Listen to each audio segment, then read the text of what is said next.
बिस्मिल्लाहिर्रहमानिर्रहीम। अस्सलाम वालेकुम नाज़रीन, आप यूट्यूब चैनल देख रहे हैं। मैं इमरान खान हूँ। गुज़िश्ता वीडियो में मैंने आपको कुछ फैक्ट्स बताए थे। अब ये कोई जादू तो है नहीं या मुझे गायब का इल्म होता है, ये भी नहीं है। चीज़ें बिल्कुल सामने पड़ी हुई हैं और उन्हीं के मुताबिक आप चल सकते हैं। जो फैक्ट्स मैंने आपको बताए थे, जो चीज़ें मैंने आपके सामने रखी थी, उसी तरफ पाकिस्तान बढ़ रहा है। दो ऑप्शन मैंने आपसे कहा था अडॉप्ट नहीं किए जा सकते, ना तो आइन को तब्दील किया जा सकता है, तरमीम के लिए इनके पास मतलूबा तादाद नहीं है, ना ही आइन को मुअत्तल किया जा सकता है। इतनी पाकिस्तान में किसी माई के लाल में जुर्रत नहीं है कि वो मार्शल लॉ लगा कर देख ले, ये नहीं हो सकता।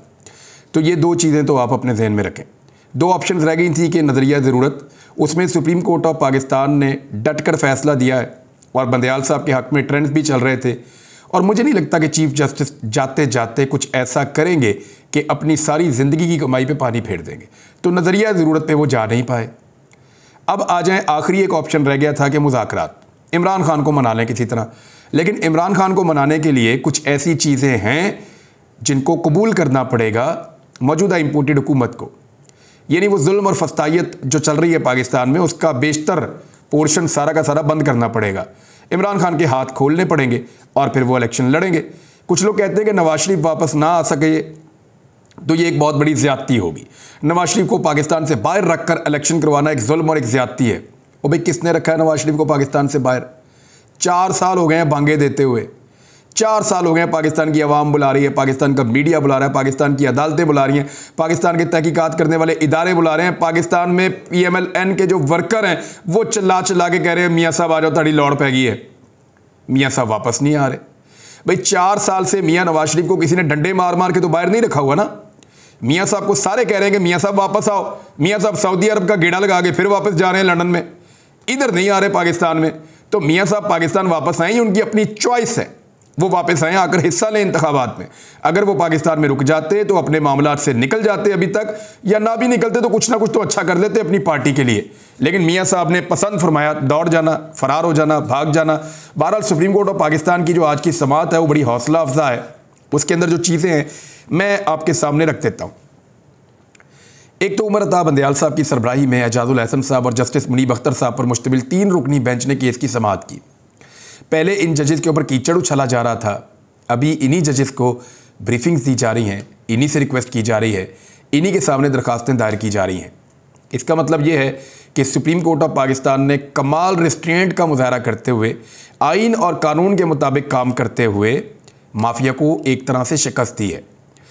जस्टिस उमर अता बंदयाल साहब ने रिमार्क्स दिए कि मामला बहुत लंबा होता जा रहा है, हुकूमत ने अपना एग्जीक्यूटिव काम पार्लिमान को दे दिया है या नहीं। यानी चीफ जस्टिस ने रिमार्क्स दिए, यानी अब ये हुकूमत का काम था पैसे जारी करना, वो अपना एग्जीक्यूटिव काम उठा के उन्होंने पार्लियामेंट के हवाले कर दिया कि जी पैसे देने या नहीं देने। हालांकि पार्लियामेंट का इससे लेने देना कुछ नहीं है।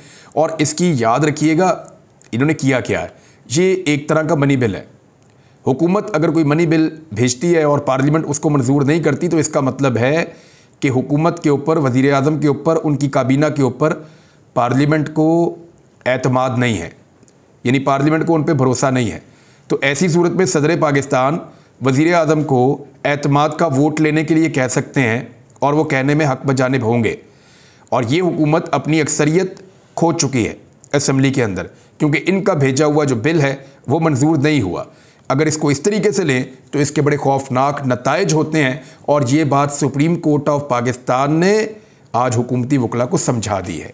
बहरहाल इसमें जो है वो जस्टिस मुनीब अख्तर साहब ने कहा कि कायमा कमेटी में हुकूमत की अक्सरियत है।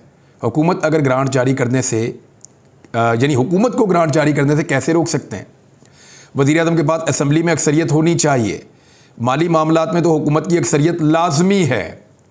अटॉर्नी जनरल ने अदालत को आगाह किया कि कौमी असम्बली की करारदाद की रोशनी में मामला पहले मंजूरी के लिए भेजा गया था।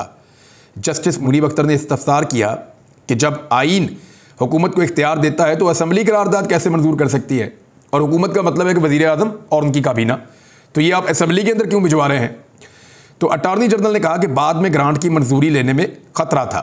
क्या बजट के वक्त हुकूमत की अक्सरियत नहीं होनी थी? जो बात आप कर रहे हैं वो मशकूक लग रही है। क्या कभी सप्लीमेंट्री ग्रांट की मंजूरी लेने में हुकूमत को शिकस्त हुई है? ये वो बड़े अहम सवालात हैं कि हुकूमत अपनी अक्सरियत खो चुकी है। बहरहाल चीफ जस्टिस मुनीब अख्तर साहब ने यह भी पूछा कि क्या करारदाद की मंजूरी के वक्त ग्रांट मंजूरी के लिए पेश की गई थी। ये टेक्निकल चीज़ें, मेरे ख्याल में इसमें हम नहीं जाते। हम डायरेक्टली आते हैं उस इशू की तरफ जो इशू आज रिजॉल्व हुआ है कुछ हद तक और जो चीज़ें सामने आई हैं। इसमें चीफ जस्टिस ने कहा कि हमारा नुक्ता नज़र आप समझ चुके हैं, यानी एंड में ये समझाने के बाद कि जनाब आपका भेजा हुआ बिल अगर वहाँ से जाकर असेंबली से रिजेक्ट हो जाता है तो फिर आपकी अक्सरियत ख़त्म हो गई असेंबली में। ये इस तरीके से समझाते हुए चीफ जस्टिस ने कहा आप हमारा नुक्ता नज़र समझ चुके हैं। इंतज़ामी उमूर कायमा कमेटी को भिजवाने की कोई मिसाल नहीं मिलती। इंतखाबी अखराजात ज़रूरी नौयत के हैं, गैर अहम नहीं हैं। हुकूमत का ग्रांट मुस्तरद होने का खदशा असम्बली के वजूद के खिलाफ है। तवक्को है कि हुकूमत अपने फैसले पर नज़रसानी करेगी। हुकूमत फैसला करे या असम्बली को वापस भिजवाए, जवाब दे। चीफ जस्टिस ने मजीद कहा कि इस मामले के नताइज गैर मामूली हो सकते हैं।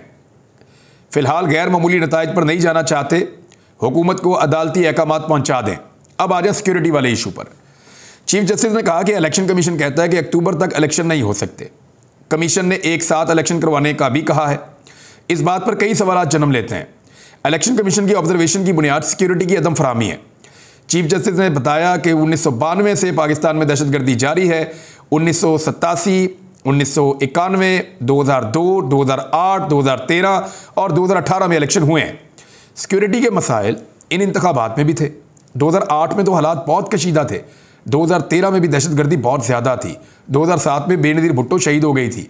इसके बावजूद पाकिस्तान में इलेक्शन हुए हैं और ये फैक्ट्स मैं आपको बता चुका हूँ कि कम से कम 4 गुना दहशतगर्दी थी 2008 और 2013 के इंतखाबात में। तब अगर इलेक्शन पूरे पाकिस्तान में हो रहे हैं तो अब एक सूबे में क्यों नहीं हो सकते। चीफ जस्टिस ने एक और टेक्निकल नुक्ता उठाया कि 8 अक्टूबर को हालात ठीक हो जाएंगे। इसकी क्या गारंटी है? वजारत दिफा ने भी अंदाज़ा ही लगाया ना, तो क्या हुकूमत अंदाज़ों पर चल रही है? हुकूमत अंदाज़ों पर नहीं चल सकती। अटॉर्नी जनरल ने कहा कि ये ऑपरेशन है, उसके अंदर कुछ तखमीना लगाया गया है, कुछ टारगेट हैं जिनको पूरा किया जाएगा। ये सारा गोमलुओं से मट्टी झाड़ रहे हैं।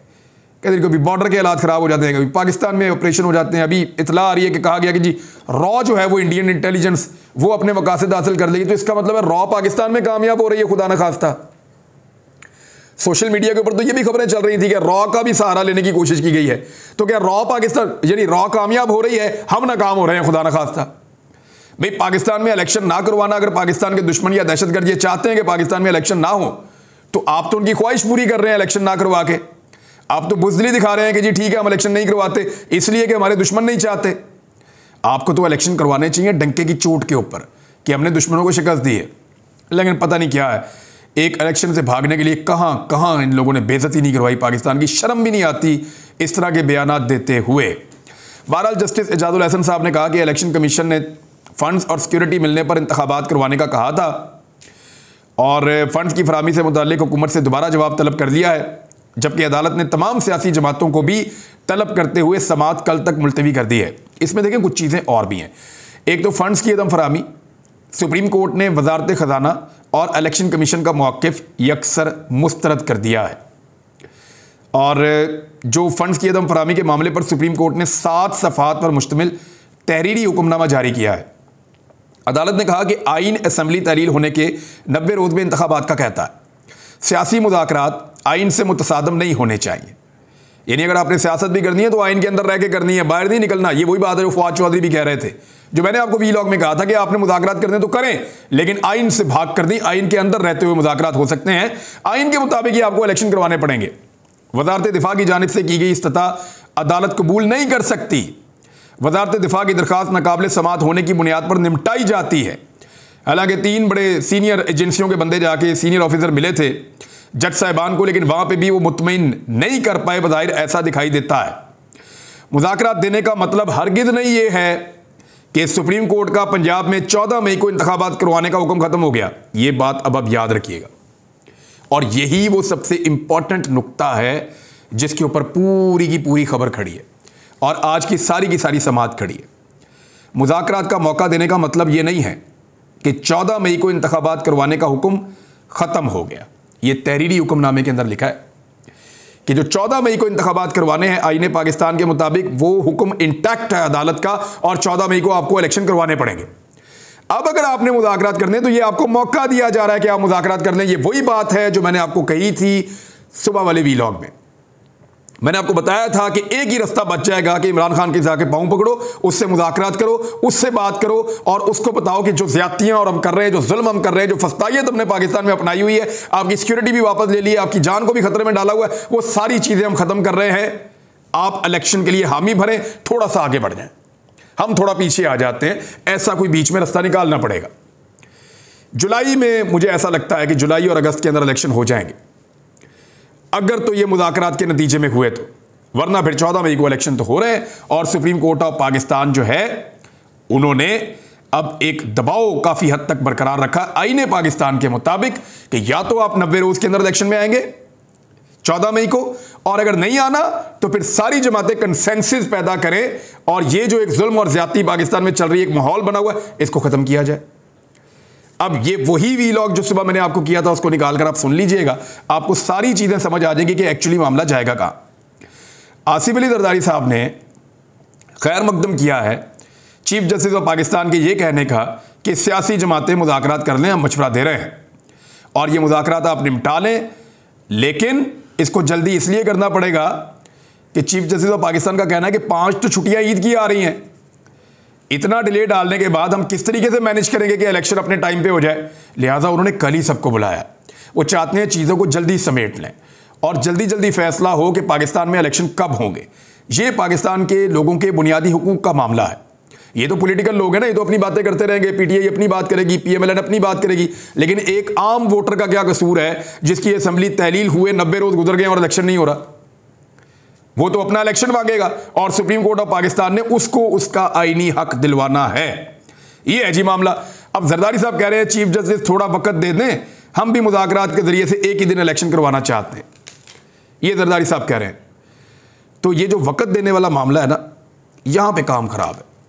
अगर अदालत वक्त देती है तो उस वक्त का गलत इस्तेमाल किया जाएगा, ये सब जानते हैं, क्योंकि बदनीयत है, नीयत खराब है।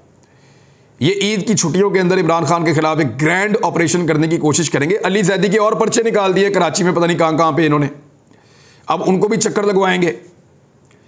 इसी तरह जो अली अमीन गंडापुर के साथ किया जा रहा है, वो जुल्म और फस्तायत की एक पूरी दास्तान है। एक जगह पर्चा खत्म होता है, एक और निकल आता है, एक जगह दहशतगर्दी खत्म होती है, एक और जगह पे डाल देते हैं।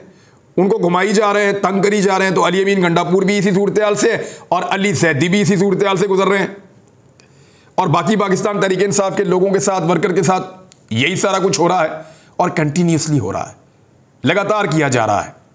मामला यह है कि अदालत अगर इस फस्तायत को रोकना चाहती है तो इन लोगों को किसी नतीजे पर पहुंचकर अदालत को गारंटी देनी होगी। कुछ गारंटी दोनों तरफ से आएगी और अदालत अगर उसके ऊपर मुतमईन होगी तो वो एक रास्ता निकाल कर देगी। अदरवाइज 14 मई को इलेक्शन है, पाकिस्तानियों को इलेक्शन बहुत बहुत मुबारक हो और आप इलेक्शन लड़ें। फजलुर रहमान साहब ने फड्डा डाला हुआ है और ये पता चल गया कि उन्होंने फड्डा क्यों डाला हुआ है। फजलुर रहमान साहब को नवाज शरीफ साहब ने कहा हुआ है कि आपने फड्डा डालकर रखना है, क्योंकि नवाज शरीफ साहब और शहबाज शरीफ साहब वो अदालत के साथ टक्कर ले नहीं सकते, एस्टैब्लिशमेंट के साथ भी टक्कर ले नहीं सकते और अब उनकी इखलाकी जुर्रत खत्म हो गई है ये कहने की कि हम इलेक्शन में नहीं जा रहे, क्योंकि जितनी दफ़ा वो कहते हैं कि इलेक्शन में हम नहीं जाना चाहते, बातचीत हम नहीं करना चाहते, उनको सियासी नुकसान पहुंचता है। पंजाब के अंदर बेड़ा गर्क हो गया, पार्टी का पटाखा बच गया है और इलेक्शन के अंदर बहुत, ये वो पार्टी है जो यहां पे क्लीन स्वीप करती थी पंजाब में, और अभी क्लीन स्वीप तो दूर की बात है, सादा अक्सरियत नहीं ले पा रहे, 25% पे 30% से नीचे खड़े हुए हैं।